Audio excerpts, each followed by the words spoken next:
বাংলাদেশ একটি মুসলিম সংখ্যাগরিষ্ঠ দেশ হলেও এদেশের উল্লেখযোগ্য সংখ্যক হিন্দু বসবাস করেন। দীর্ঘকাল ধরে মুসলিম, হিন্দু, বৌদ্ধ, খ্রিস্টান সবাই আমরা একে অপরের সাথে কাঁধে কাঁধ মিলিয়ে আমরা এই দেশে বাস করেছি। মুসলিম, হিন্দু, বৌদ্ধ, খ্রিস্টান এবং চাকমা, মারমা, গারো, মুরং সহ বিভিন্ন জনগোষ্ঠী আবহমান কাল ধরে একটা দৃঢ় ও নিবিড় যোগসূত্র বয়ে এনেছে।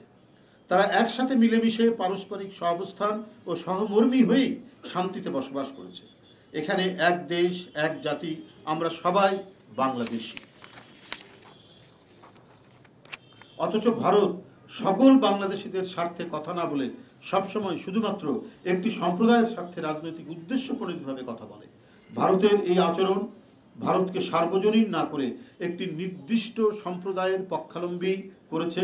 ভারতের এসবের আচরণ এদেশের সাধারণ মানুষ মেনে নেয়নি। এদেশের মানুষ কঠিন সময়ে ধৈর্যের পরীক্ষা দিতে জানে।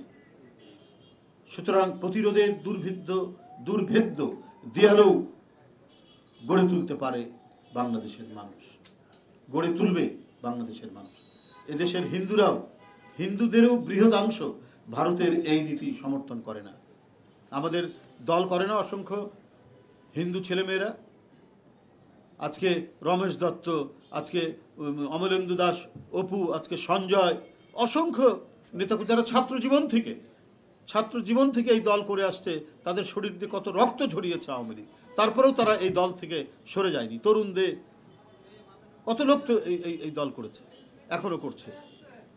অনেকে চাকুরিতে চলে গিয়েছিল, কিন্তু চাকরি করা অবস্থাও তারা আমাদের খোঁজখবর নিয়েছে, এখনো নিয়ে থাকে। কিন্তু এরা যদি আঘাতপ্রাপ্ত হয় আওয়ামী লীগের দ্বারা, তখন ভারতীয় যারা শাসক গোষ্ঠী রয়েছে তাদের হৃদয়ে কোনো করুণা আসে না, কারণ তাদের অপরাধ তারা হচ্ছে বাংলাদেশে জাতীয়তাবাদী শক্তিকে সমর্থন করে।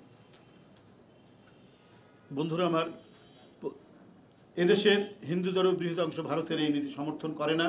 আজ এই বাস্তবতা ভারতকে বুঝতে হবে। অসুয়া শক্তির কোনো জয় হতে পারে না। বিদ্বেষমূলক যে শক্তি, বিদ্বেষের শক্তির কখনো জয় হতে পারে না।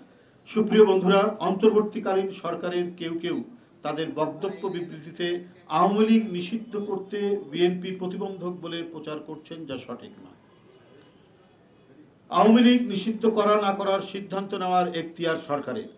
বিএনপির উপর দায় চাপানো দুঃখজনক। পতিত আওয়ামী লীগ সরকার যখন জামাত নিষিদ্ধ করেছিল তখন আমরা প্রতিবাদ করেছি, বাংলাদেশ জাতীয়তাবাদী দল প্রতিবাদ করেছে। আমরা আশা করব অন্তর্বর্তী সরকারের পক্ষ থেকে প্রধান উপদেষ্টা সহ অন্যান্য উপদেষ্টারাও এমন কোনো বক্তব্য দেওয়া উচিত হবে না যাতে গণতান্ত্রিক শক্তি দুর্বল হয় বা আমাদের ঐক্যে ফাটল ধরে।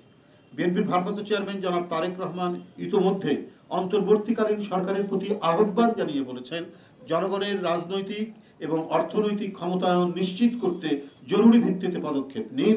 জনগণকে আস্থায় রাখুন।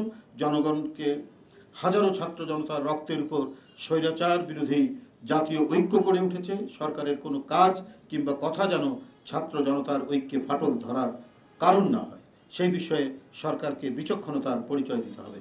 ধন্যবাদ সবাইকে। আল্লাহ হাফেজ।